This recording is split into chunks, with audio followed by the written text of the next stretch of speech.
Hello, kamusta tayong lahat? Nagpapasalamat ako kay Almighty Father dahil hindi siya nagbabago. Nagbabago siya ng buhay ng tao, no? Simula pa nun kay Abraham, binago niya yung buhay ni Abraham. Binigyan niya ng sariling lupa.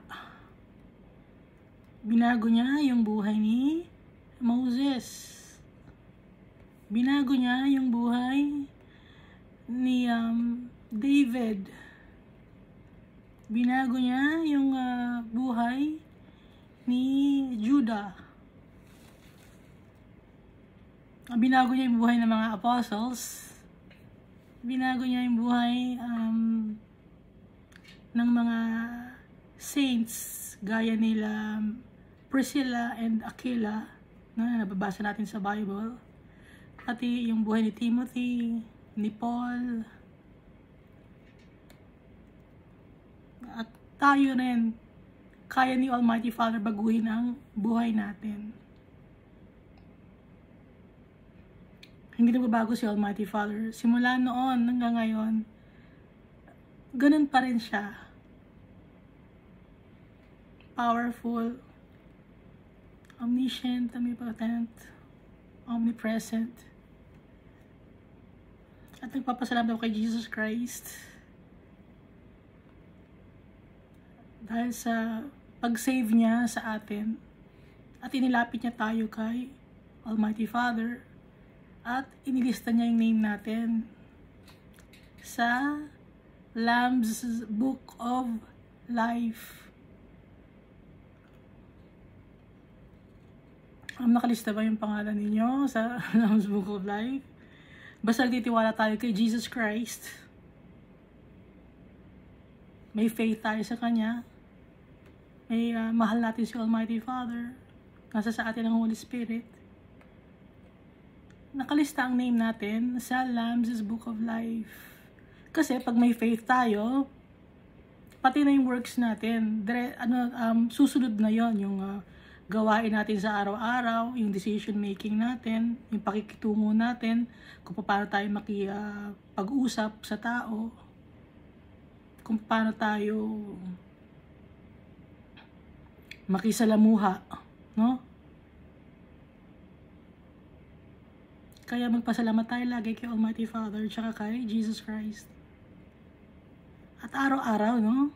Pag nagbabasa tayo ng Bible, may nadidiscover tayo about kay Almighty Father, about kay Jesus Christ, about sa Holy Spirit. Nagpapasalamat ako na pag nagbabasa ako ng Bible, binibigyan niya ako ng pagkakataon na makilala siya ng lubusan, si Almighty Father, siya si Jesus Christ. So, yung mga binabasa natin na chapter by chapter na nakapost dito sa YouTube, hindi ko dati alam. So, pinopost natin, nilalagay ko sa YouTube para babalikan ko. Minsan, may record, no? Na yun pala yung ibig sabihin ng mga salita ni Almighty Father na dati hindi ko naiintindihan. So, nagpapasalamat ako kay Almighty Father dahil pinapakilala niya yung sarili niya sa atin na siya ay mapagpatawad, very accepting, inaantay niya tayo na bumalik sa Kanya. Siya yung may tunay na malasakit sa atin, tsaka si Almighty, tsaka si Jesus Christ. Yung tatay natin dahil siya ang ating creator. Kaya siya yung tunay na nagmamahal sa atin. Hindi niya tayo sasaktan. Hindi niya tayo pababayaan. Baka sabihin niyo, bakit nagkakasakit tayo? Nagkakasakit tayo, namamatay ang tao dahil sa kasalanan. Dahil ang yung original plan naman talaga ng Almighty Father ay hindi tayo mamamatay. But because of sin, yun ang curse sa atin. Na mamamatay na tayo, tatanda tayo, mamamatay tayo, magkakasakit tayo.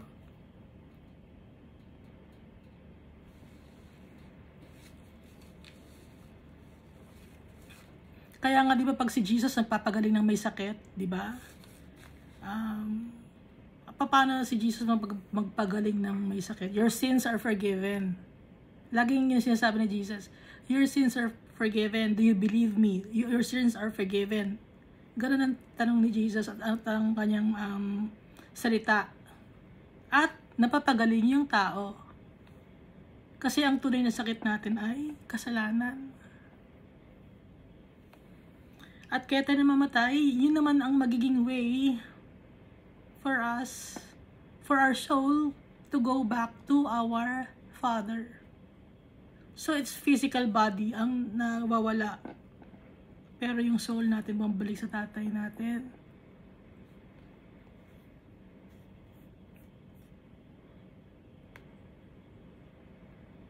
Kaya hindi talaga tayo namamatay. Ang namamatay, yung may second death, yun yung napunta sa Hades.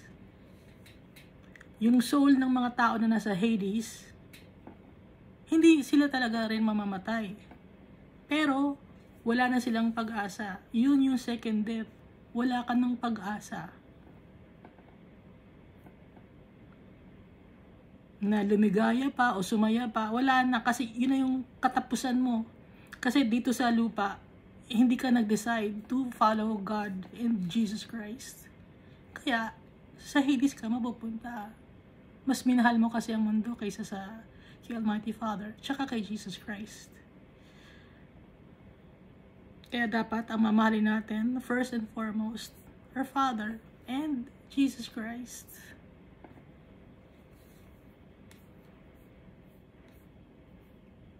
So last time na binasa natin was Ezekiel, lagi akong Ezekiel. Zechariah na pala tayo.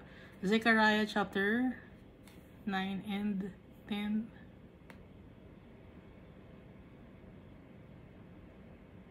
Yung sa Zechariah, di ba? 9, recap natin. Nakalagay dito.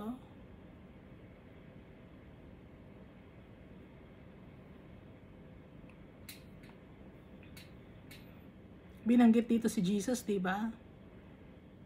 Sa Zechariah chapter 9 na dedepensahan tayo ni Almighty Father against sa mga enemies. Sino ba ang tunay na enemies natin? Ang tao ba?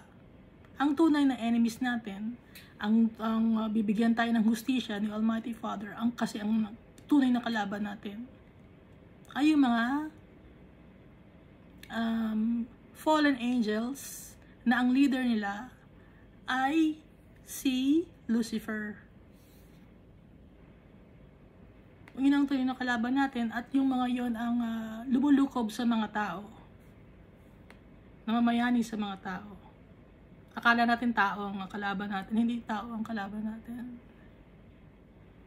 Hindi tao ang nangaaway sa atin. May nag-uudyok sa kanila, inaalaw ng mga tao na gamitin sila ni Lucifer at ng kanyang mga fallen angels para manakit at gumawa ng masama at para mang-impluwensya ng tao.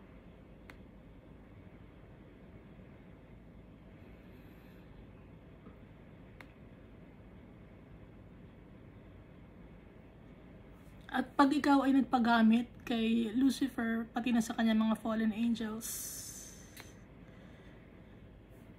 syempre, ayaw ni Almighty Father ng kadumihan. At mapaparusahan ang mga tao na nakikiayon sa gawain ng masama. Ng gawain na madumi. Ayaw ni Almighty Father nun. Kaya ipagtatanggol niya tayo.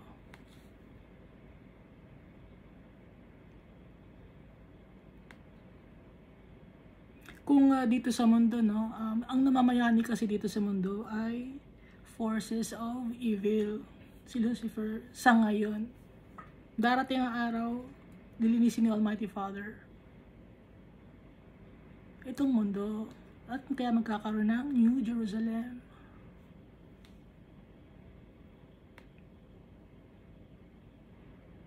So, laging sinasabi, di ba, the last days.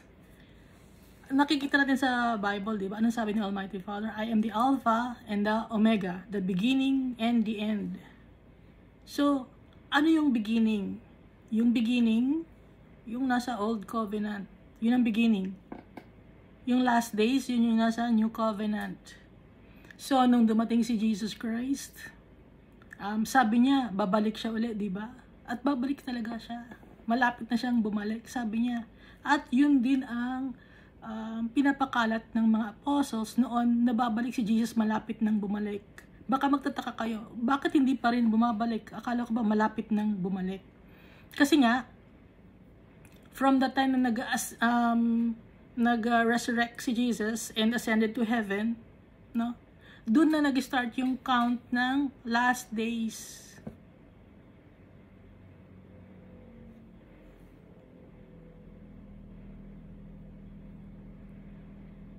Doon na tumatakbo yung oras.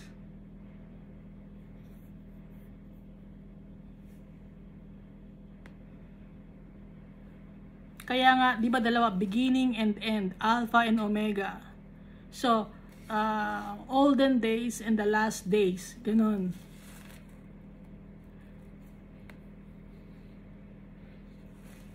Tumatakbo na yung oras. So, may mga chances tayo, no? Hindi man natin na halimbawa, kinuha tayo ni Almighty Father ng hindi pa dumarating si Jesus.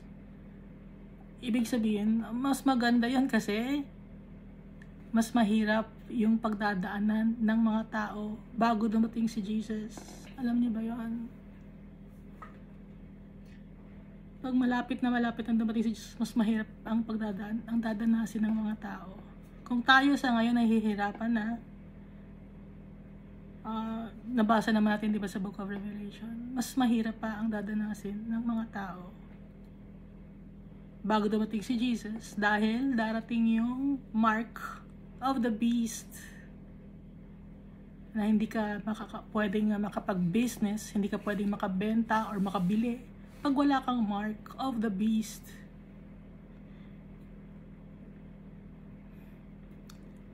Yung 2 years ago, di ba? Naka-experience tayo ng big changes dito yung mundo natin.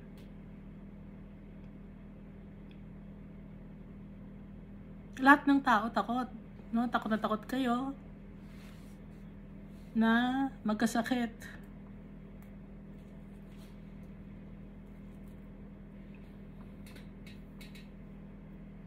Sino ang nag-utos na magkaroon kayo ng para hindi kayo magkasakit? Sinong nag-utos para magpaano kayo? Magpagamot kayo, maglagay kayo ng gamot sa katawan? Sino nag-utos nun? So, inalaw ni Almighty Father yon. Okay? It's a test for us. Sino ba kaya sa mga anak ko? Kung sakasakali, sino sa mga anak ko ang hindi makakatiis? So, doon pa lang, testing pa lang yun. Nakapasa ba tayo sa testing? Ano bang ginawa ninyo? Dali-dali ba kayo nagpalagay ng gamot sa katawan ninyo?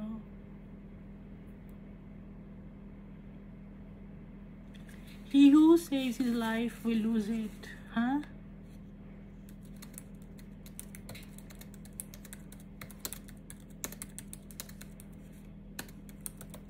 Dahil ang may hawak ng buhay natin si Almighty Father. For whosoever will save his life shall lose it, and whosoever will lose his life for my sake shall find it. Matthew chapter 16 verse 25. Gusto ninyong i-save yung life ninyo ng time na yon. So ano ngayon ang nangyari nung gusto nyo i-save yung life nyo ng time na yon?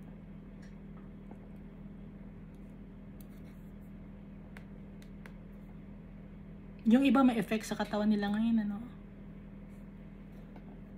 Ngayon, yung mark of the beast.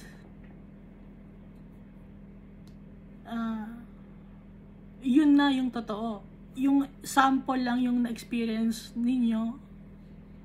Kasi meron kayo na nagpalagay kayo ng gamot. Sample lang yung na-experience ninyo nung 2 years ago. Sample lang yon.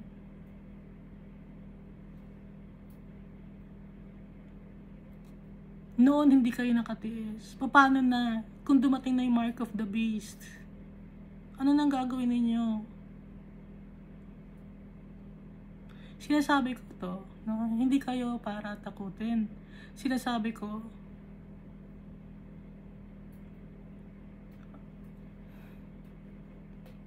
para ma-save ang soul natin, malose man natin ang life natin dito sa mundo, yung soul naman natin mapupunta sa tatay natin. And eternal life yun in heaven. Kasi pag may mark of the beast ka na, ulitin ko, no? Baka hindi nyo alam. Pag may mark of the beast ka na, kahit Christian ka, sabi mong mahal mo si Almighty Father, sabi mong mahal mo si Jesus, pero if you have the mark of the beast already, sa Hades ang punta mo. Kasi you didn't trust Jesus, the Almighty Father. Alam mo na eh, Book of Revelation eh.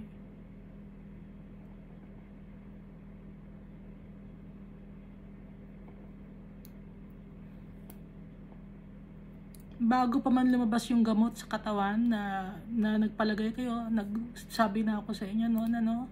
Ewan ko kung natatandaan ninyo.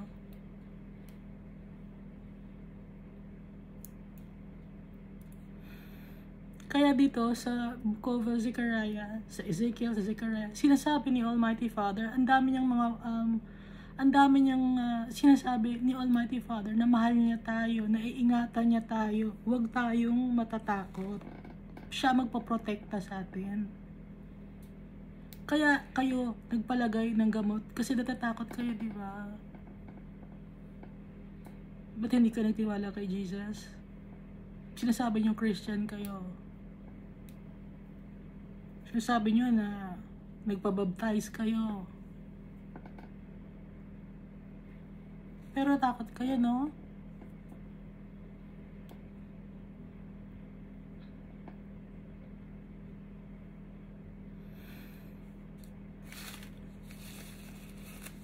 Asan yung sinasabi nating faithfulness? Kung yun pa lang hindi ka nagtiwala kay Jesus, yung mark of the beast. Baka sabihin, hindi, pag mark of the beast, alam namin, hindi talaga. Ganun, di ba?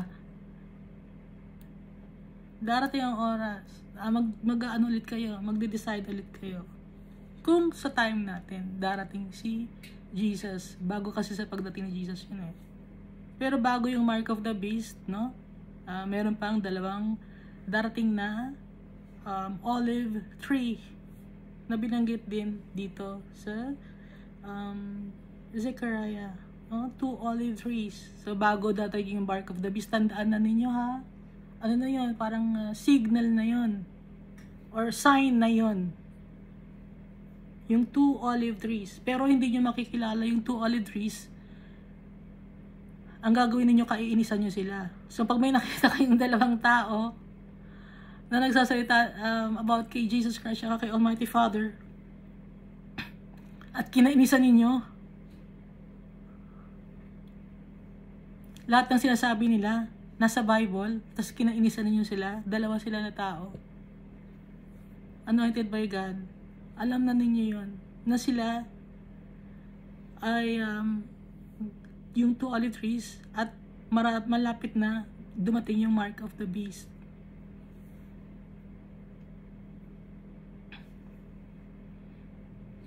Hindi natin makikilala kung sino yung dalawang tao na yon dahil hindi natin alam kung saan sila manggagaling.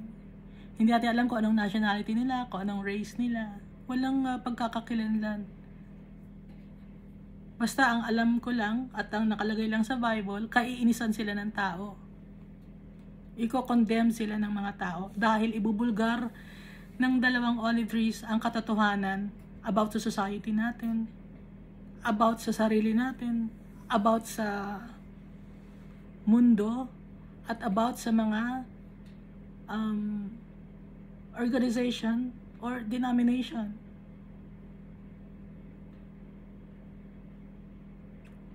So yung dalawang olive trees na yun, hindi sila matatakot. And they will be killed. So pag nakakakita na kayo dalawang tao, ganun na nangyari. Not literal na fire coming from their mouth, no? Not literally. But yung mga words na sinasabi nila, yun ang galing kay Almighty Father na nakakasunog ng lahat ng kasinungalingan, dahil lahat ng bagay ino-open nila, binubulgar nila lahat ng katotohanan, masakit man o hindi. Kaya nga fire para matanggal yung blindfold sa mata ng tao, maliwanagan sila. Pero may mga tao pa rin na hindi maniniwala sa kanila. Okay? At hindi nila mahal ang kanilang buhay. Hindi nila mahal ang kanilang buhay dito sa mundo. Dahil alam nila na may buhay, eternal life, with the Almighty Father and Jesus Christ.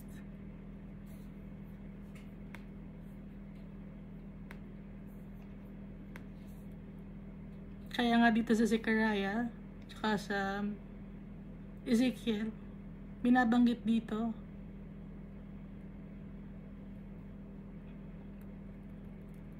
yung mga mangyayari.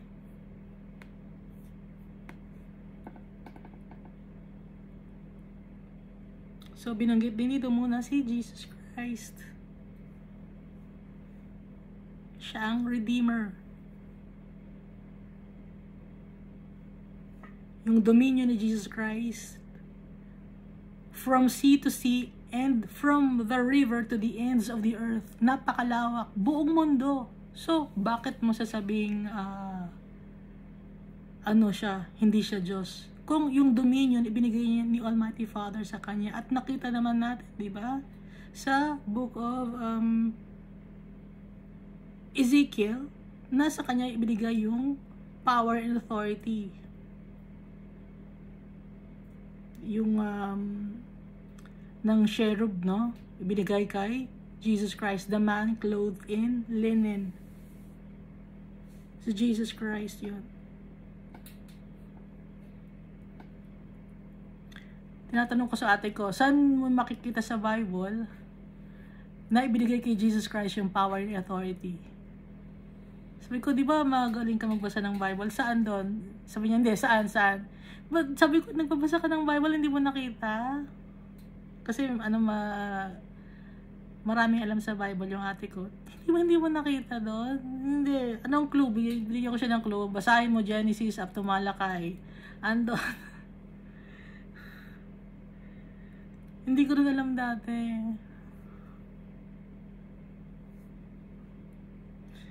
Kaya pag may nababasa ako na binibigay ni Almighty Father, na-excite ako, gusto kong i-share agad. Na ito pala ibig sabihin na to. Natutuwa ako dahil si Almighty Father, hindi siya selfish. Yung mga plans niya, yung mga salita niya, ibinibigay niya sa atin. Hindi niya tinatago kahit kailan. Pero bakit hindi natin naiintindihan noon? Kasi selfish tayo. Sarili lang natin inisip natin. Pero ngayon, ibinibigyan na ni Almighty Father lahat sa atin. Para maliwanagan tayo na mapagmahal siya, mapagpatawad, at kahit sino pa man tayo, tanggap niya tayo, bumalik lang tayo sa Kanya. At poprotektahan niya tayo. Dahil ang tao, naghahanap ng ng magpoprotekta, ng magmamahal. Di ba, kayo ba, naghahanap na kayo ng tao, magmamahal sa inyo, at magpoprotekta sa inyo, at magno-nurture sa inyo? Makukuha natin yan kay Almighty Father. Forever. Yung pag-nurture sa atin ni Almighty Father. Hindi natin kailangan pang magpanggap, no? Na para tanggapin tayo ng tao. Hindi, geto ako, mayaman ako. Kunyari, sabi mo, mayaman ako. Para tanggapin tayo ng tao. Nagmamaskara tayo. Hindi natin kailangan pang magmaskara sa tatay natin dahil hindi natin kailangan yun. Kita ni Almighty Father yung puso natin. At tanggap niya tayo. Kahit ano pang kasalanan natin. Mayabang tayo, tanggap niya tayo. At dahil sa may pananampalataya tayo sa Kanya, babaguhin niya yung puso natin. magiging humble tayo. Dahil nagbabago si Almighty Father ng buhay ng tao. Kaya ni Almighty Father. Walang imposible sa tatay natin.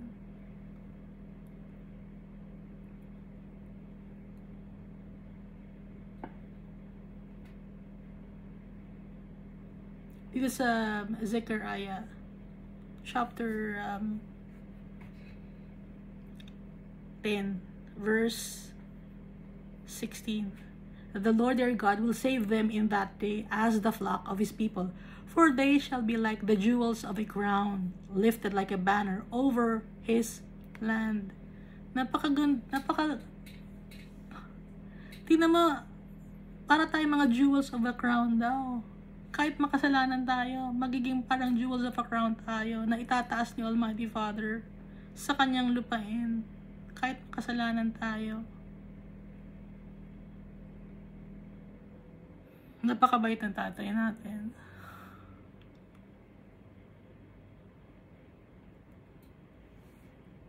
Tanggap niyo ba na makasalanan kayo? Ano pala to? 9 pala. Zechariah chapter 9 verse 16. Yung binasa ko.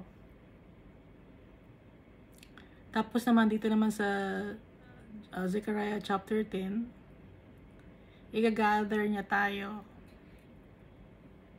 Palalakasin niya tayo. At makakausap natin siya at maglalakad tayo ayon sa kanyang laws and statutes. Tatanggalin ni Almighty Father ang kasalanan sa mundo. No? Dito na tayo ngayon sa Zechariah chapter 11. Open your doors, O Lebanon, that fire may devour your cedars. Yung Lebanon, di ba, sakop niya yung Tyre and Sidon. Yung Lebanon, nakita niyo ba yung ano ng Lebanon, yung Lebanese flag? Merong 3, di ba? Yung Lebanese flag o flag of Lebanon. So yun yung cedar. Malaking puno. Open your doors, O Lebanon, that fire may devour your cedars. Malaking puno yon, madaming dahon. Ibababa ni Almighty Father yung mga mapagmataas. Wail, O cypress, for the cedar has fallen, because the mighty trees are ruined. Sira ang mighty trees. Sira ang mga tao, mighty trees. Wail, O oaks of Bashan, for the thick forest has come down. Yung forest, hindi na makapal, no? Kundi magiging wasteland na lang. Hindi na siya magiging fruitful.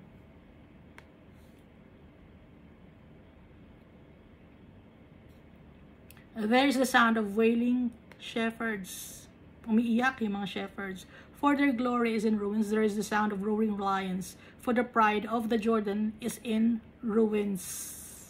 Walang may pagmamalaki. Lahat tayo walang may pagmamalaki. Kahit sino, walang may pagmamalaki.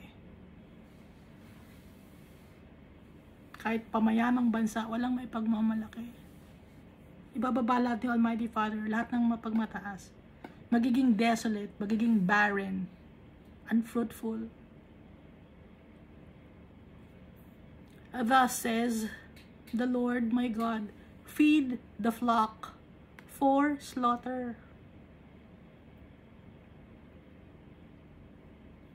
Pakainin ang mga flock para patayin. Whose owners slaughter them and feel no guilt. Those who sell them say, blessed be the Lord, for I am rich, and their shepherds do not pity them. Shepherds. So, sino ang mga shepherds? Sino yung mga flock? Yung mga flock, yung mga tao. Yung mga shepherds, sila ay nag-oversee sa mga flock or sa mga tao, sila yung shepherd, mga pastor, pastol, priest. Nagpayaman sila. Tapos, yung kanilang flock for slaughter kasi napupunta sa eternal damnation. Dahil hindi nagtuturo ng tama yung mga pastors and preachers and priests. Puro pagpapayaman ng alam.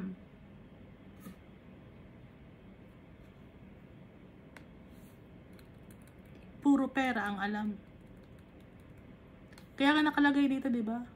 Advance ang utak ng Almighty Father. Sinulat itong Zechariah. Matagal na pero alam ni Almighty Father na yung mga shepherds or yung mag-oversee sa kanyang mga tao ay magpapayaman at hindi aalagaan yung kanyang mga mahal na mga flocks. Blessed be the Lord, for I am rich, and their shepherds do not pity them. Hindi na kinaawaan. For I will no longer pity the inhabitants of the land, says the Lord. But indeed, I will give everyone into his neighbor's hand and into the hand of his king. They shall attack the land, and I will not deliver them from their hand. Iaalaw ni Almighty Father. Ang mga tao sa kanilang kasalanan, ang parusa ni Almighty Father, pababayaan sila ni Almighty Father na makuha nila yung hinahanap nila. Ano yung makukuha nila sa hinahanap nila? Kasi ang hinahanap ng tao is dito lagi sa mundo. Hindi alam ng tao na pag kinuha nila yung mga bagay dito sa mundo, madidismaya lang sila, mapofrustrate lang sila, madidepressed lang sila, mapapahamak lang sila. Kaya inalaw ni Almighty Father yun na pabayaan sila sa kanilang mga gawain.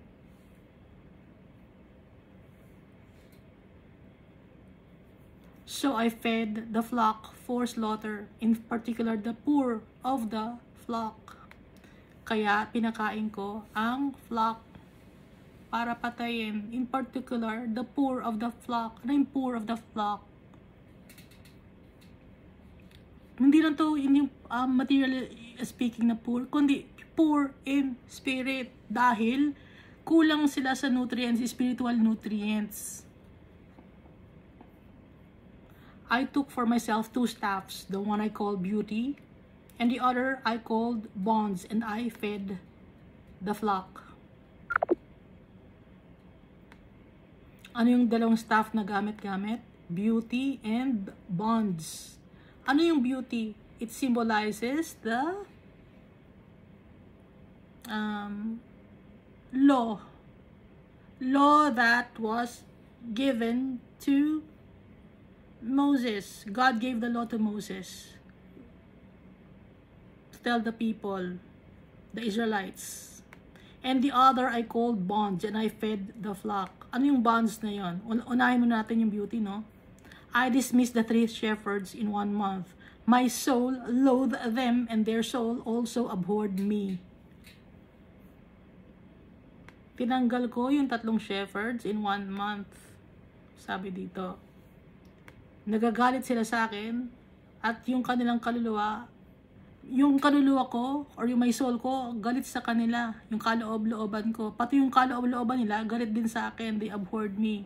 Then I said, I will not feed you, let what is dying die. Hindi ko kayo papakainin, hayaan lang mamatay kung sino man ang mamatay. And what is perishing, at kung sino man ang mapuksa na. Let those who are left eat each other's flesh. At kung sino man ang matira, sila na ang patayan. Kasi yung mga tao, hindi sila properly fed spiritually. Unhealthy. Yung mga tao. Spiritually speaking, no? And I took my staff, beauty, and cut it into two, that I might break the covenant which I made with all the peoples. So yung beauty, yun yung covenant, no? Na binigay ni Almighty Father kay Moses, yung covenant.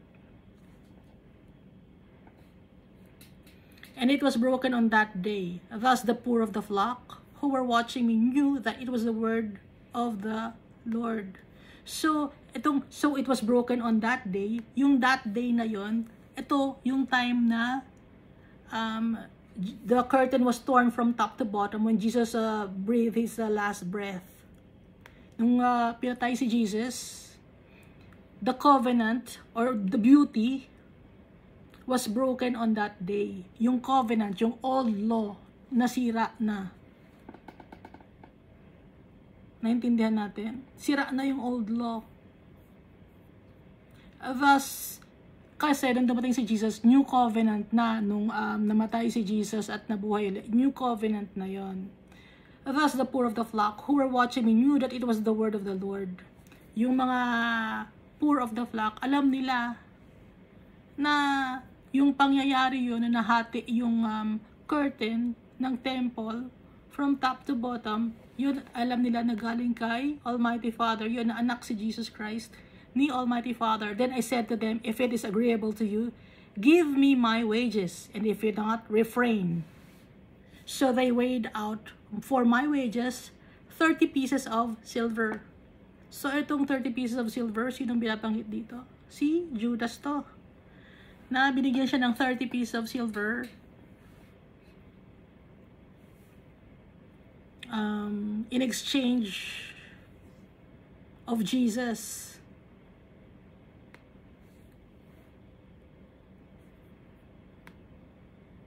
Nung binatray ni Judas si Jesus, 30 pieces of silver.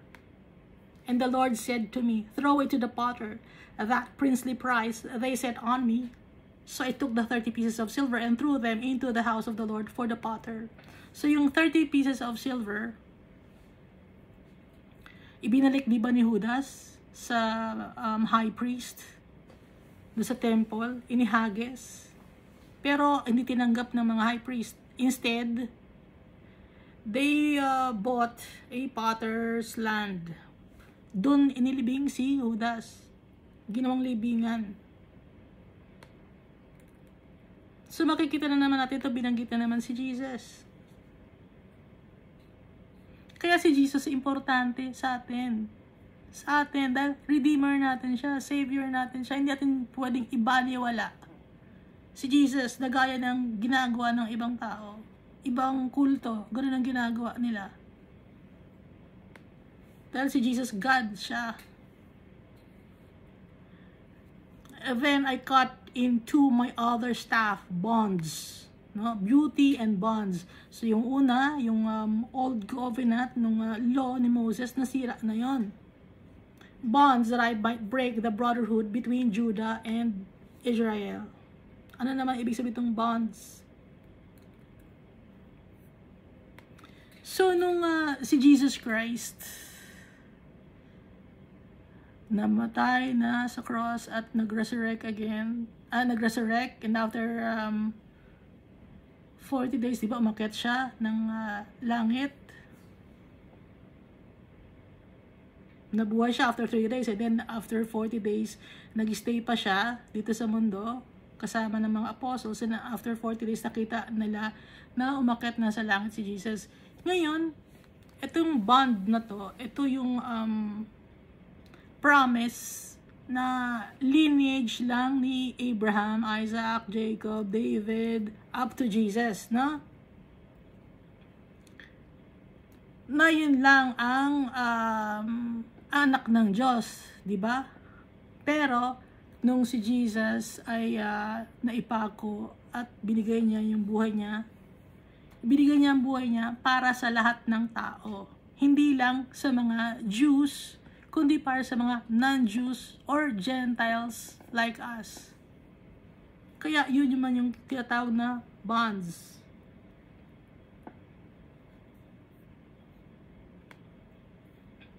na naiintindihan na natin na hindi lang ang mga Jews ang pwedeng masave, kundi pati mga Gentiles. At saka sa Old Testament, no, di ba si Nebuchadnezzar naging believer of the Almighty Father, servant of the Almighty Father, si Nebuchadnezzar, nabasa natin sa Book of Daniel. Nagbago ang buhay ni Nebuchadnezzar, no? Di ba pinarusahan siya ni Almighty Father, pero ni-restore siya ni Almighty Father. At nagtiwala si Nebuchadnezzar kay Almighty Father. Sa tingin ninyo, asan si Nebuchadnezzar ngayon? Kahit hindi siya Jew.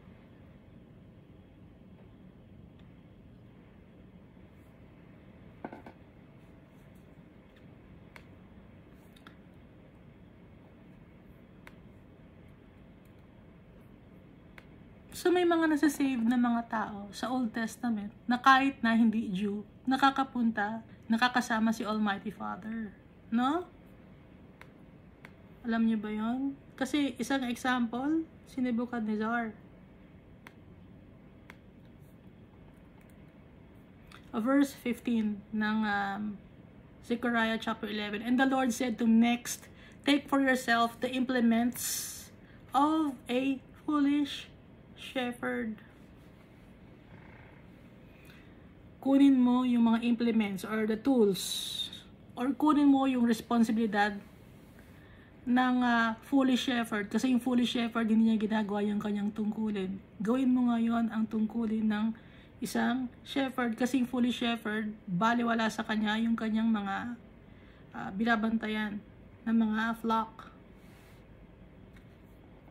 For indeed I will raise up a shepherd in the land who will not care for those who are cut off, nor seek the young, nor heal those that are broken, nor feed those that still stand. But he will eat the flesh of the fat and tear their hooves in pieces. May mga shepherds na ganito, no? Pastor, reverend, yung may mga organization dyan, na leader ng organization, may mga ganito, lalo na yung mga kulto. Alam niyo naman siguro ang difference ng kulto sa may mga denomination na legitimate naman, pero maraming, ang dami, diba? Nagugulang ba kayo? So, paano natin malaman ang totoo? Dapat laging Bible, ha? Pag wala sa Bible, wag. Pag nagsasabi na may napakinggan ako, sabi niya, tao yun ha, pag-aari ko ang kaluluwa ninyo, sabi ng tao na leader ng isang kulto yun eh. Wala sa Bible yung sinasabi niya, kulto yun ha, huwag kayong maniniwala sa ganon. False teacher. Pag false teacher, galing sa demon yon. Wala sa Bible yung sinasabi niya. Inaangkin niya na siya si Jesus. Si Jesus iba siya. Ha? Si Jesus iba siya. Nababasa naman natin, di ba? So may mga tao na nabubulag, no? Nabubulag sila. Basahin natin, ano? For indeed I will raise up a shepherd in the land who will not care for those who are cut off, nor seek the young, nor heal those that are broken, nor feed those that still stand, but he will eat the flesh of the fat and tear their hooves in pieces. Gagamitin lang ang mga flock. Woe to the worthless shepherd! Woe who leaves the flock! A sword shall be against his arm, and against his right eye. His arm shall completely wither, and his right eye shall be totally blinded. Ito yung worthless shepherd. Yung worthless shepherd, iiwan niya yung kanyang mga flock. Wala siyang pakialam. Basta ang gusto lang niya, yumaman siya. Basta ang gusto lang niya, sambahin siya ng kanyang mga members. Itaas siya ng kanyang mga members. Yun ay isang worthless shepherd. A sword iiwan niya yung mga flock niya. Ibig na iiwan, hindi naman niya talaga totally iniwan, kundi binabaliwala niya yung feelings and yung spiritual life ng mga flock niya or ng mga tao. A sword shall be against his arm and against his right eye. Isang, ano bang Tagalog ng sword?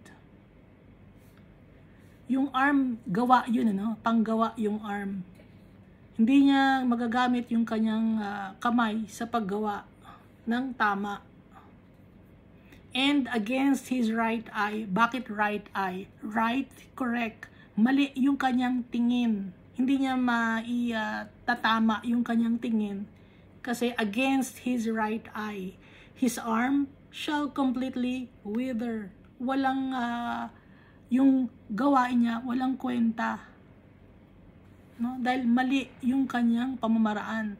Kasi worthless siya. Gusto lang niya, selfish siya. Gusto niya pang sarili lang, nakapakanan niya ang ma-benefit, hindi yung mga tao.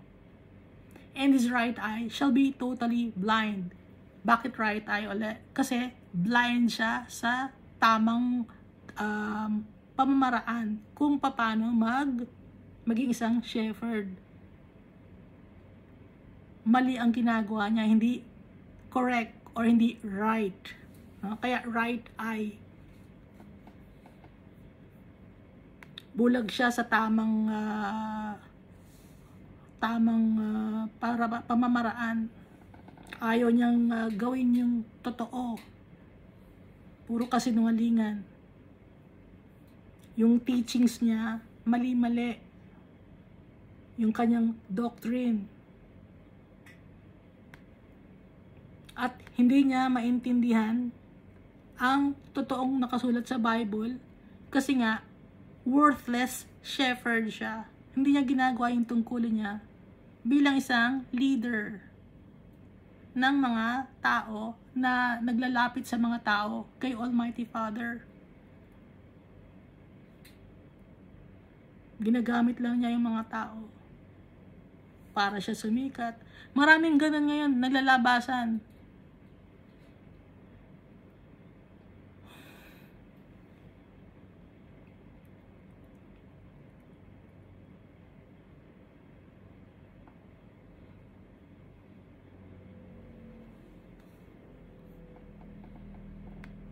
Ang dami ngayon naglalabasan. Hindi sa Bible kinukuha ang kanilang mga sinashare sa mga tao. Ginagamit ng devil. Tapos manghihingi ng pera, offering. Oh. So, isang malaking panlaloko. Dito na tayo sa Zechariah chapter 12. The burden of the word of the Lord against Israel. Thus says the Lord, who stretches out the heavens, lays the foundation of the earth, and forms the spirit of man within him. Okay, thus says the Lord. Yung bigatin ng salita ni Almighty Father sa mga tao. Si Almighty Father na gumawa ng heaven. Si Almighty Father na gumawa ng pundasyon ng mundo. Si Almighty Father na gumawa sa mga tao. Behold, I will make Jerusalem a cup of drunkenness to all the surrounding peoples when they lay siege against Judah and Jerusalem. And it shall happen in that day that I will make Jerusalem a very heavy stone for all peoples. Gagawin niyang heavy stone ang Jerusalem. Sino ba yung Jerusalem? Ano ba yung Jerusalem? Jerusalem means city of peace.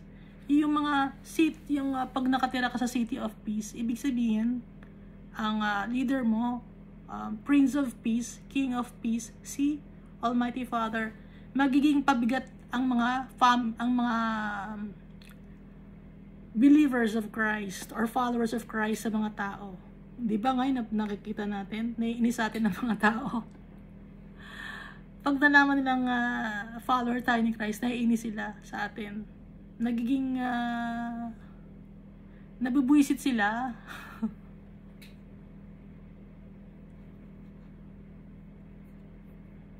And it shall happen in that day that I'll make Jerusalem a very heavy stone. Parang pabigat ang tingin nila sa atin. Yan naman yung mga ano na yan.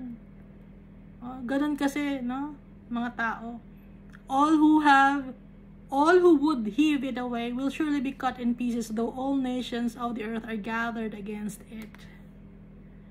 Kahit marami yung galit sa atin, nakikita nyo sa internet, di ba? Mga Christian yan, mga ano yan, myth lang yan, ganon. Galit sila.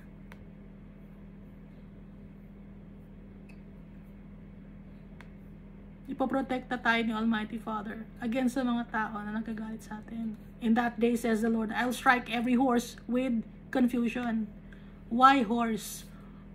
Nung time na to, yung horse kasama yan sa war. No? Sila yung sinasakyan ng mga soldiers. So ito ay spiritual warfare.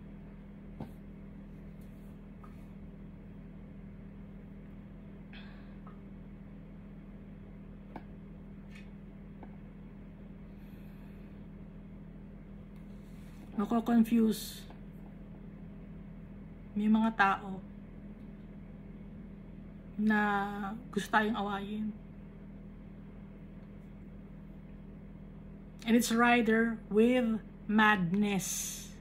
I will open my eyes on the house of Judah, and I will strike every horse of the peoples with blindness. Magiging bulag ang mga tao. Bulag sa katotohanan, spiritual blindness. Kasi spiritual warfare to.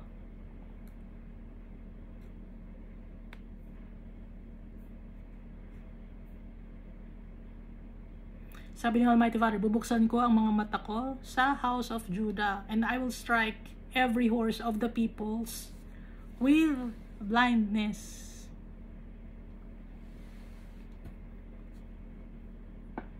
Maka-confuse sila. Hindi nila makita. Hindi nila maintindihan. Verse 5, and the governors of Judah shall say in their heart, the inhabitants of Jerusalem are my strength in the Lord of hosts, their God.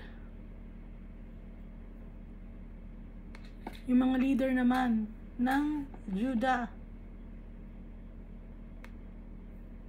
sasabihin nila sa kanilang puso na yung mga tao na mga anak ng Diyos, nang gusto ng nakatira sa city of peace,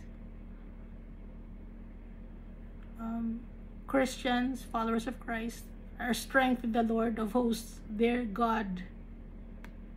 So ang God natin ang powerful. Siya ang ating strength. In that day, I'll make the governors of Judah like a fire pan in the woodpile, and like a fiery torch in the sheaves. They shall devour all the surrounding peoples on the right hand and on the left. But Jerusalem shall be inhabited again in her own place. Jerusalem. Ano ba yung fire pan? Vessel for carrying coals. So sa pangapanahon na yon, yung mga leaders of the land, parang, ano man tawag doon, inaapo yan, no? Inaapo yan, hindi mapakali. They shall devour all the surrounding peoples on the right hand and on the left. Lahat ng tao, aawayin nila or makikipag talo sila. But Jerusalem shall be inhabited again in her own place, Jerusalem. Pero yung mga followers of Christ, they will be at peace. Hindi magagalaw ang mga followers of Christ. The Lord will save the tents of Judah first. Ang gagawin ng Almighty Father, isa-save niya muna yung tent of Judah. Ano ba yung tent of Judah? The house of Judah. Bakit? Na isa-save ang house of Judah first. so that the glory of the house of David and the glory of the inhabitants of Jerusalem shall not become greater than that of Judah. So, kaya tinawag na Jews kasi galing sa Judah, no? So, alam naman natin na yung lineage, no? From Abraham, Isaac, Jacob, tapos after ni Jacob, si Judah, no? Kasi sa mga kay Judah, si Jesus, sa lineage ni Judah, galing yung si Jesus. Kaya ang priority yung mga Jews, no? Kasi yung salvation was presented to them first sa mga Jews. Kaya nga, di ba, nung si Jesus Christ, sabi ni Jesus Christ dito sa Matthew chapter 10 verse 5 to 8. These 12 Jesus sent out with the following instructions: do not go among the Gentiles or enter any town of the Samaritans. Go rather to the lost sheep of Israel. As you go, proclaim this message: the kingdom of heaven has come near. So, unahin muna yung mga Jews. Kasi, ano sabi ni Almighty Father? Save the tents of Judah first, para yung glory ng house of David and the glory of the inhabitants of Jerusalem shall not become greater than that of Judah. Dahil uunahin nga muna ang Judah dahil doon galing si Jesus. Pero, after nun, no, pwede na tayo, kaya nga una munang shinare ang gospel sa mga Judah. Ngayon, nung nireject ng mga Jews si Jesus, no, naging available na rin sa mga Samaritans at kumalat na rin ang salita ng Diyos sa Antioch, sa Greece, sa Tyre, sa kung saang lugar, no? Pero nauna sa mga Jews i-present.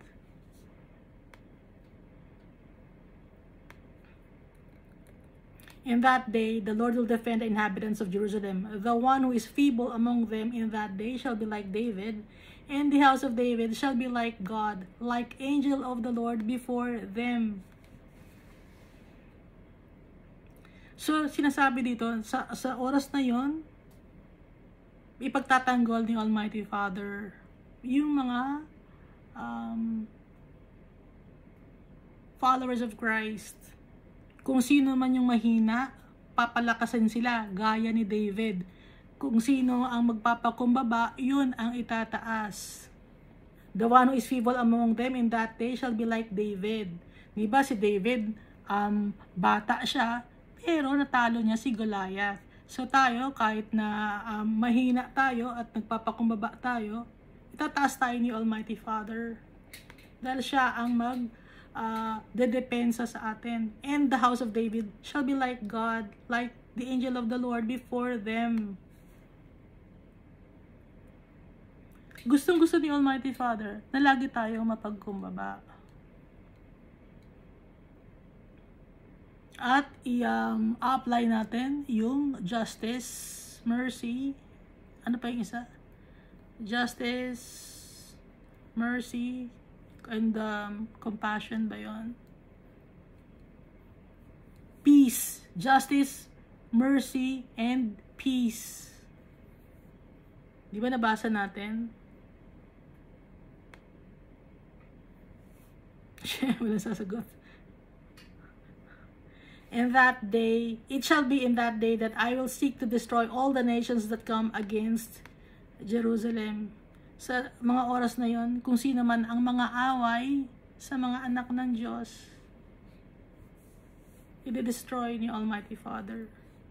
Bibigyan ni Almighty Father ng justice ang kanyang mga anak. Hindi nakakalimutan ni Almighty Father yon, na magbibigay siya ng justice sa kanyang mga anak. Mga tao nagtitiwala sa kanya. Hindi niya tayo bibiguin. Na magtiwala sa kanya, na lahat ibigay natin sa kanya. sa tatay natin, kay Jesus Christ. Bumalik tayo sa Kanya. Pag sinabing bumalik tayo sa Kanya, di ba sabi ng Almighty Father, return to me. Ano ang daladala natin pag nagre-return tayo? Wala, di ba? Tayo lang. Walang sinabi si Almighty Father, return to me with your gifts. Return to me with money, with your riches. Wala. Return to me. Bumalik kayo. Return to me with offerings. Return to me with sacrifices. Wala, di ba? Ano sabi? Return to me. And I will return to you. Walang kapalit. Bumalik lang tayo sa Kanya.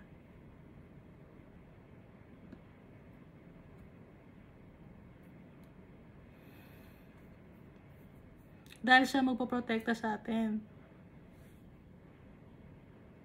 At yung mga bibigyan niya tayo ng hustisya, yung mga nangaaway sa atin, poprotektahan niya tayo. Hindi niya tayo pababayaan. Powerful yung tatay natin. Verse 10 of Zechariah chapter 12.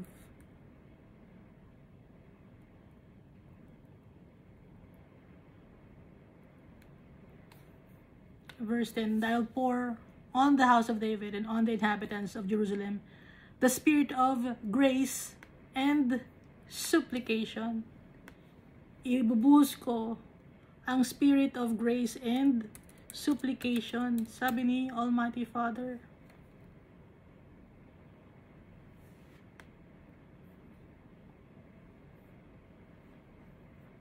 Ano ba ibig sabihin ng supplication? Ibubuhos ko yung spirit of awa at yung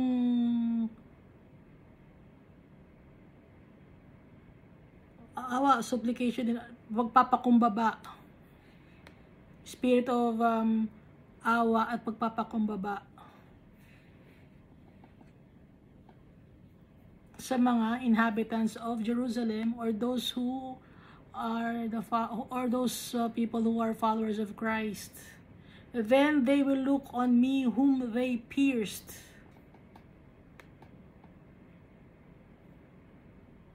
Awa at pagpapakumbaba.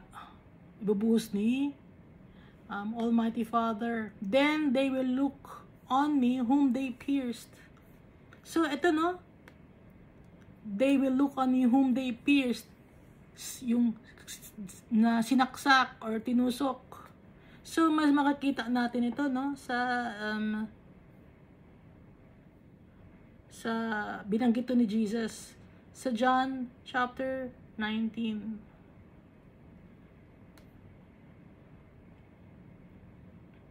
But one of the soldiers pierced his side with a spear, and immediately blood and water came out. So si Jesus pa rin ito. Blood and water came out. Nung tinusok siya, ibinuhos ni Almighty Father ang spirit of grace and supplication. At titignan natin si Jesus na isa sa na tayo ang dahilan na kaya siya naipako sa cross. Awa. Binigyan tayo ng awa at kapatawaran. Yes, they will mourn for him as one mourns for his only son, and grieve for him as one grieves for a firstborn. Hanggang ngayon, di ba, umiyak tayo pag nababasa natin si Jesus, kung paano ang ginawa sa kanya. Napakasakit ng ginawa kay Jesus. Kung napanood nyo no, yung Passion of Christ, hindi pa yun. May mas malala pa ang ginawa kay Jesus doon. Kung sa Passion of Christ na movie, nakita nyo kung paano pinarusahan si Jesus doon. Mas malala pa ang nangyari kay Jesus.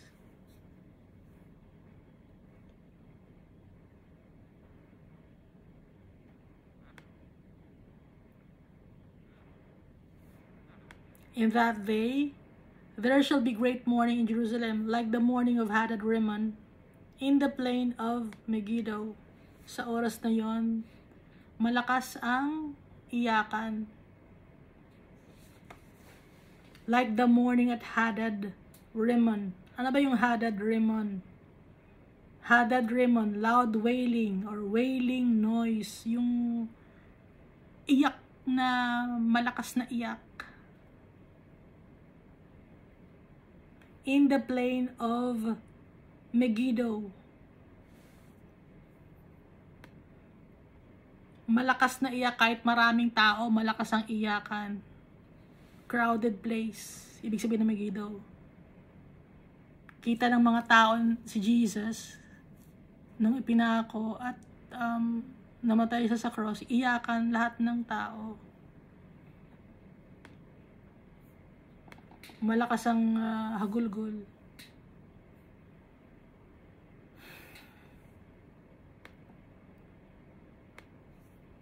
Verse 12, and the land shall mourn, every family by itself, the family of the house of David by itself.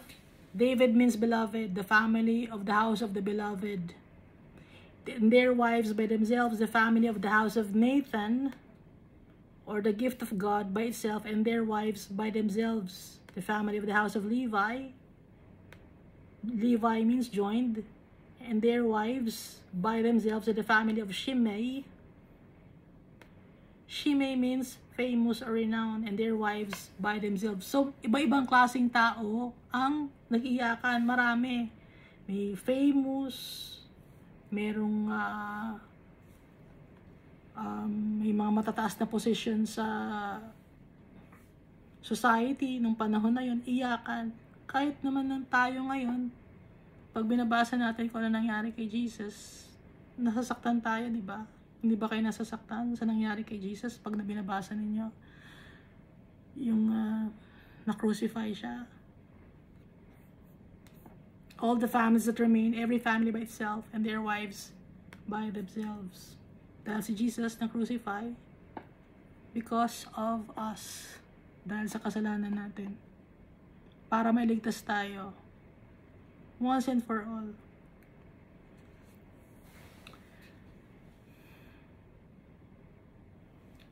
Yung naipako si Jesus sa cross, di ba may dalawang magnanakaw doon? Yung isang magnanakaw, kinonde na si Jesus. Sabi, nakapako ka, paano ka makakaalis dyan? Diba, anak ka ng Diyos? Bakit hindi ka makaalis? Sabihin mo, malis ka dyan, tapos tulungan mo kami. Diba ganon, binasto si Jesus? Yung isa naman, ano sabi niya? Huwag kang ganyan, kaya siya napako. Wala siyang kasalanan. Tayo, may kasalanan tayo. Kaya tayo napako. Sabi ng isang magnanakaw.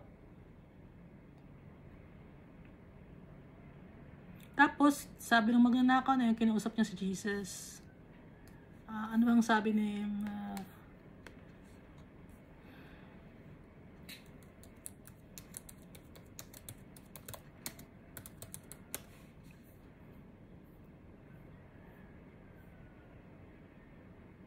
ang sabi, isama mo ko sa iyong kaharian. Sabi ng magnanakaw na nagdepensa kay Jesus. Ang sabi ni Jesus, today you'll be with me in paradise.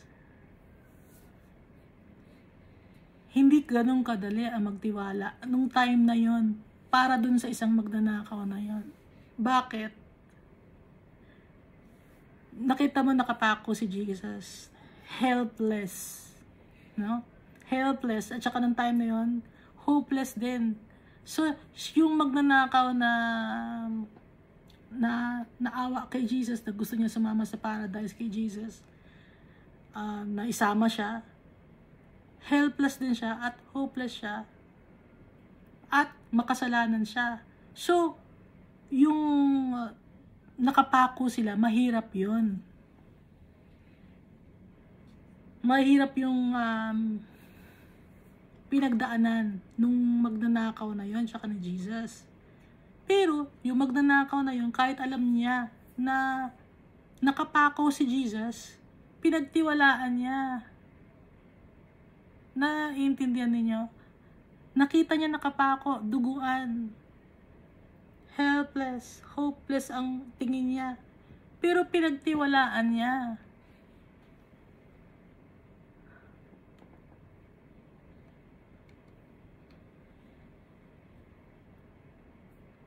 Doon lang, nakita mo na helpless si Jesus na walang magawa. Pero pinagtiwalaan mo. Napakalakas nung pananampalataya nung magnanakaw na yon kay Jesus. Kaya nakasama siya right there and there sa paradise nung namatay siya. Kasama na siya ni Jesus.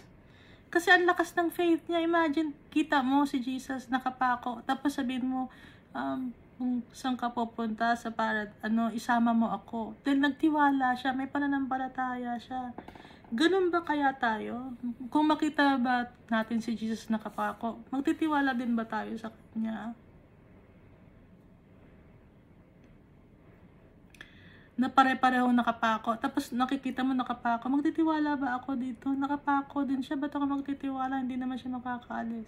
Pero ang lakas ng pananampalataya nung magnanakaw na nakapako. So napatawad siya sa kanyang kasalanan dahil sa kanyang pagtitiwala kay Jesus Christ.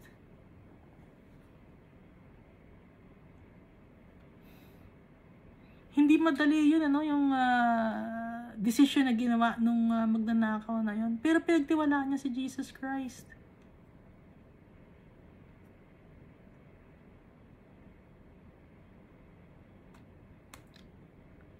Inalaw ni Almighty Father yun at saka ni Jesus Christ para makita natin na tayo, may pag-asa tayo. Kahit gaano pa kahirap yung buhay natin. Na sa tingin natin wala na tayong pag-asa. May pag-asa tayo. Si Jesus. Masisave tayo. Si Jesus. Kaya niya yon. Magtiwala tayo sa Kanya. Manampalataya tayo sa Kanya.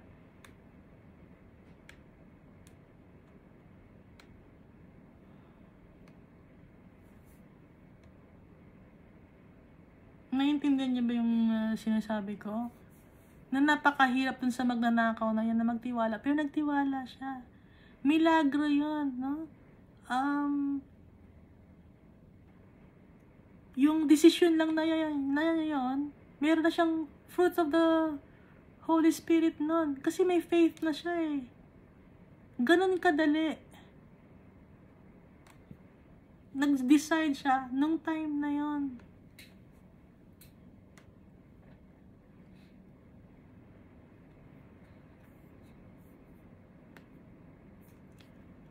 Hindi madaling makapunta ng langit. Akala ninyo madali? Hindi madali.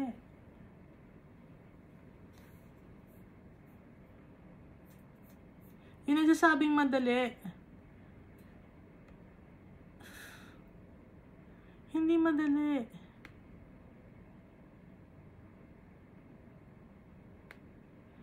Dadaan tayo sa madaming proseso.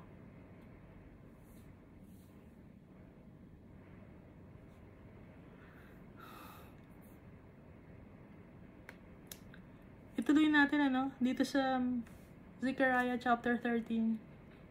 In that day, a fountain shall be opened for the house of David, and for the inhabitants of Jerusalem, for sin and for uncleanness. Sa oras na yon, magkakaroon ng fountain na bubukas para sa house of David at para sa mga nakatira sa Jerusalem or para sa mga followers of Christ, sa mga nagtitiwala kay Jesus. Para malinis tayo sa ating mga kasalanan, yung fountain na yun. And it shall be in that day, says the Lord of hosts, that I will cut off the names of the idols from the land, and they shall no longer be remembered. Darating ang oras, yung mga idols of the land, mawawala yun. No? Hindi na natin maalala yun, or kung sino man yun, wala yun. I will also cause the prophets and the unclean spirit to depart from the land.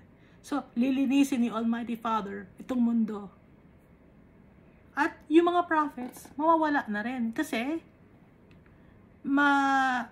matatapos na yung mundo nung time na to. Kaya nga wala na rin idolatry. So, ito na yung nung dumating na si Jesus, ito na yon, yung fountain shall be opened for the house of David. Yung fountain si Jesus yon, na naglinis ng kasalanan ng buong mundo. Magtiwala. Kaya magtiwala tayo kay Jesus. Kaya wala na rin prophets kasi hindi na magpa-prophesy ang mga tao nga. Kasi nangyari na yung mga nakasulat sa prophetic books. Like Daniel, Ezekiel, Zechariah, at yung book of Revelation. No? It shall come to pass that if anyone still prophesies, then his father and mother who begot him will say to him, you shall not live, because you have spoken lies in the name of the Lord. And his father and mother who begot him shall thrust him through when he prophesies. So, ito na yung time nung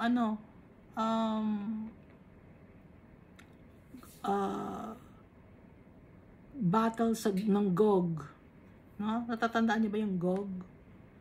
Land of Magog. Ito na yun. And it shall be in that day that every prophet will be ashamed of his vision when he prophesies. And they will not wear a robe of coarse hair to deceive. No?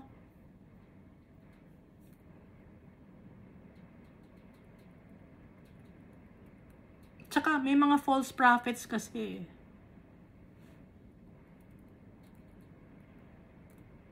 Okay?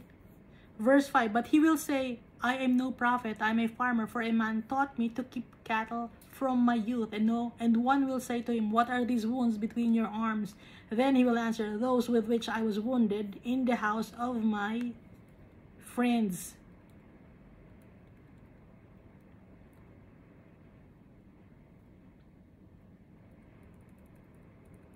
Tatanungin siya, di ba prophet, kaya ano tong sugat mo sa iyong mga kamay? At ang sasabihin naman niya, itong sugat ko sa kamay galing to sa nasugatan to sa bahay ng aking mga kaibigan.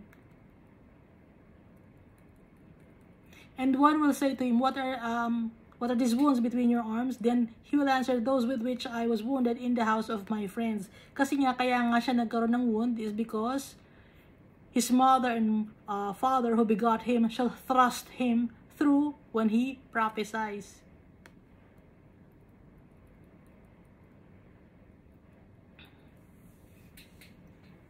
Ito tayo sa verse 7. Awake, O sword, against my shepherd, against the man who is my companion, says the Lord of hosts. Strike the shepherd, and the sheep will be scattered. Then I will turn my hand against the little ones. Di ba, strike the shepherd, and the sheep will be scattered? Dito sa Matthew chapter 26, verse 31, then Jesus said to them, all of you will be made to stumble because of me this night. For it is written, I will strike the shepherd, and the sheep of the flock will be scattered.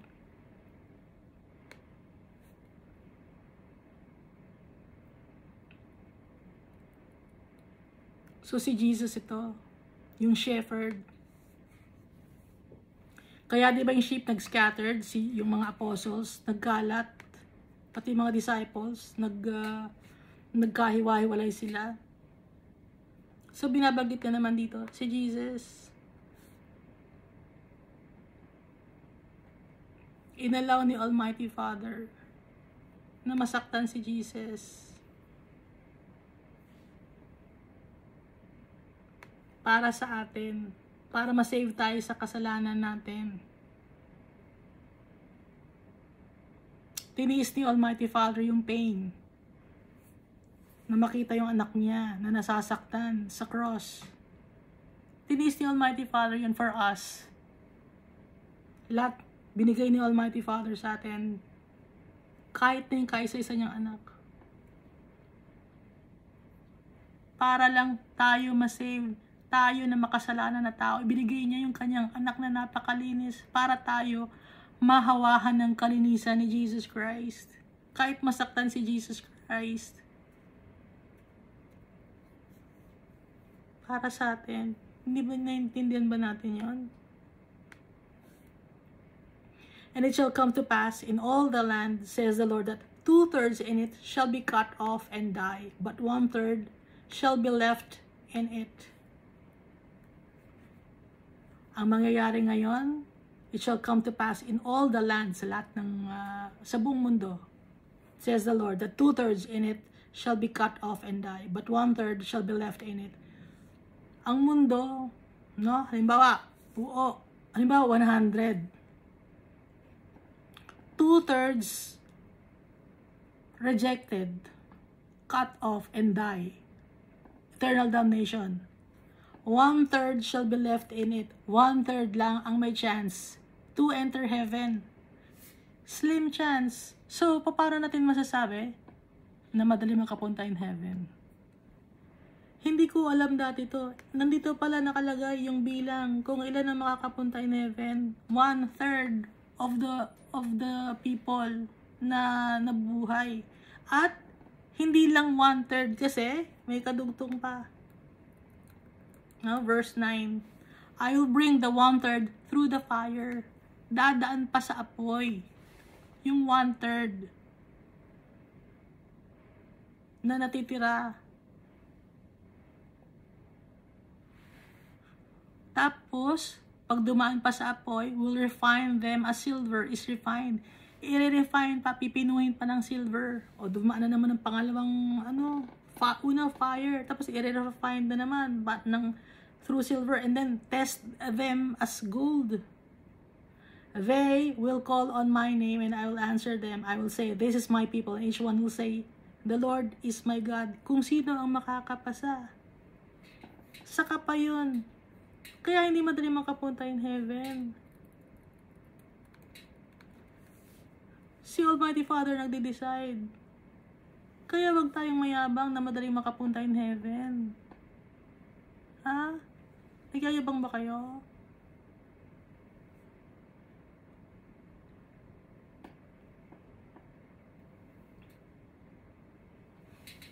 Hindi madaling makapunta in heaven.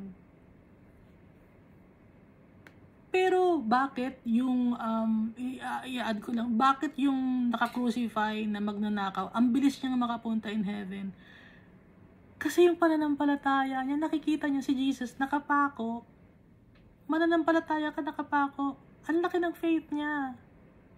Naiintindihan ba? So tayo, para ma-save tayo, kailangan natin ang faith. Yung magnanakaw, no? Dumaan siya sa fire. Naka-crucify nga siya eh. Kasama ni Jesus. Na-refine siya. Na-tested siya. Gold ang lumabas. Dahil sa kanyang faith in Jesus. Ang bilis ng kanyang ng process ng kanya.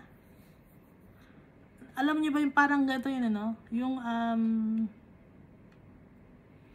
alam niyo ba yung contest? Yung contest na sa kantahan, yung Brazil's Got Talent, Britain's Got Talent, American's Got Talent, ano ba yung tawag doon? Yung ganon, di ba? Di ba bago ka pupunta doon, magsasubmit ka ng mga documents. Nilista ko, may interview. Bago ka may interview, sasalang ka na. Pa-practice ka muna. Ang dami. No? Tapos saka ka magpa-present ngayon sa stage. Ngayon, i-check ka pa kung magaling ka. Ngayon, kung hindi ka pa magaling, di konti lang ang bus na may XX ka. Pero kung nakita nila na outstanding yung performance, extraordinary, golden buzzer agad ang ito yung yung kasama ni Jesus na napako, golden buzzer agad. Kasi, ang laki ng faith niya. Nakita niya si Jesus nakapako. Sugat-sugat. Pagtitiwalaan mo, nagtiwala siya. Kaya, siya, go agad sa heaven. Ang bilis.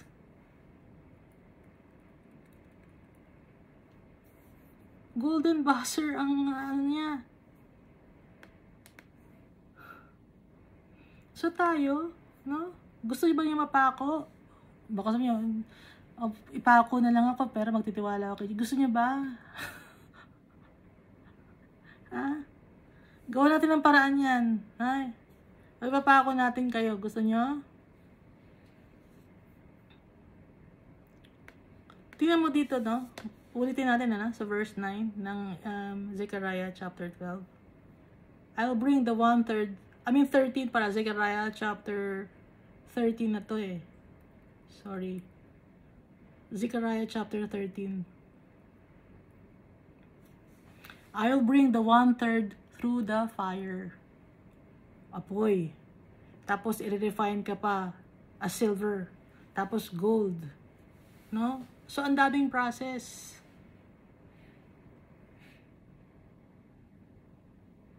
Maraming mga tests. O, pasado ka na sa isang test. O, ano naman. Prelim naman. O, final test naman. O, OJT mo na. Ganon. Ngayon, kung hindi ka nakakapasa sa test, balik ka ulit sa umpisa. Qualifying exam na naman, application na naman for the test. Balik ulit sa umpisa. Step 1 na naman, no? Ang hirap, no? Pero mapagtatagumpayan natin ang lahat sa tulong ni Almighty Father at ni Jesus Christ. If they will call on my name, and I will answer them, I will say, this is my people. And each one will say, the Lord is my God. So, ito yung time na New Jerusalem na to. Dahil wala nang kasalanan at kasama na ni Almighty Father yung mga faithful followers of Christ. So, nakalagay yung 1/3. So, binilang ko, no? In every minute, may approximately 105 na tao ang nawawala sa mundo or namamatay. 105. Ngayon, yung 1/3 nun, 35 people. Yung may chance na makapunta in heaven. Kasi si Almighty Father nagsabi dito eh. It shall come to pass in all the land, says the Lord, that 2/3 in it shall be cut off and die. Marami ang napupunta sa impyerno.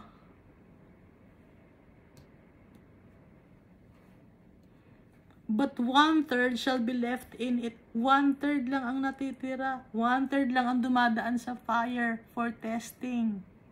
1/3 lang ang nakikita ni Almighty Father na pwede, na may potential. Lord, sama mo ako dito, Lord, sa 1/3. Tayo ba? Gusto ba natin makasama sa 1/3, Lord? Pwede ba, Lord, sama mo ko sa 1/3?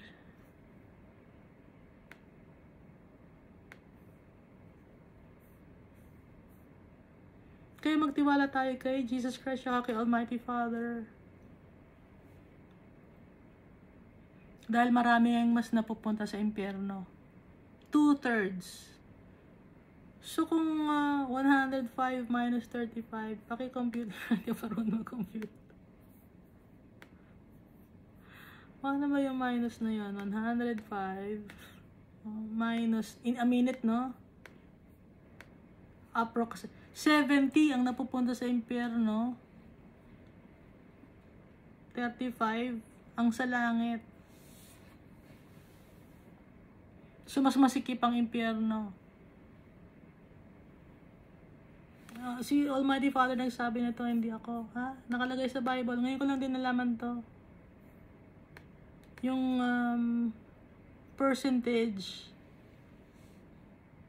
1/3. Mga 33% lang. Tama ba? Kasi hindi naman 50% eh. So, mas maliit pa sa 50%. So, 33% lang napupunta sa heaven. Nakakasama ni Almighty Father.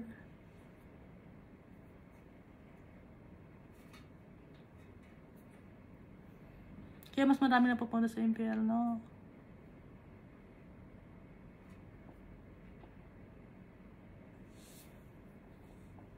So, paano tayo makakapunta sa heaven? We trust We must trust Jesus Christ and the Almighty Father. Susundin natin yung sinasabi ni Almighty Father, mahalin siya, mahalin yung kapwa-tao natin. Hindi madaling gawin, pero magagawa natin. Every day, nababago tayo. Every day, dapat may progress tayo. As followers of Christ, every day binabago tayo. We're becoming more like Jesus kahit paunti-unti, no? Dahil si Almighty Father, may tiwala siya sa atin. Kaya pagtiwalaan natin yung tatay natin. Dahil mahal na mahal niya tayo. At gagawin niya lahat para ma-save tayo. Kahit binigay niya si Jesus para sa atin, ginawa ni Almighty Father lahat. Para makabalik tayo sa Kanya. Siya ang gumagawa ng paraan, hindi tayo. Si Almighty Father ang gumagawa ng paraan. Baka sabihin niya, hindi, kaya ako nakabalik kay Almighty Father dahil mabait ako, bumalik ako sa Kanya. Hindi ka bumalik ng sarili mo lang. Nakabalik ka kay Almighty Father. Dahil sa gumawa si Almighty Father ng way para makabalik ka sa Kanya. Si Almighty Father gumawa ng way for me to go back to Him. Hindi ko gawa. Si Almighty Father ang gumawa. At nagpapasalamat ako sa tatay ko, Almighty Father, for His unconditional love. Inuulit ko, tanggap niya tayo, mahal niya tayo. Wala tayong dapat na gawin or kailangan natin na ano ba ang requirement. Wala ang requirement. Bumalik tayo sa Kanya. Yun ang requirement. Trust Him. Trust Jesus. Have faith in our Father. Kasi pag may pananampalataya tayo kay Jesus tsaka kay Almighty Father, yung works natin, it will follow. No? It's a result of our faith. No? So, lagi nating tatandaan na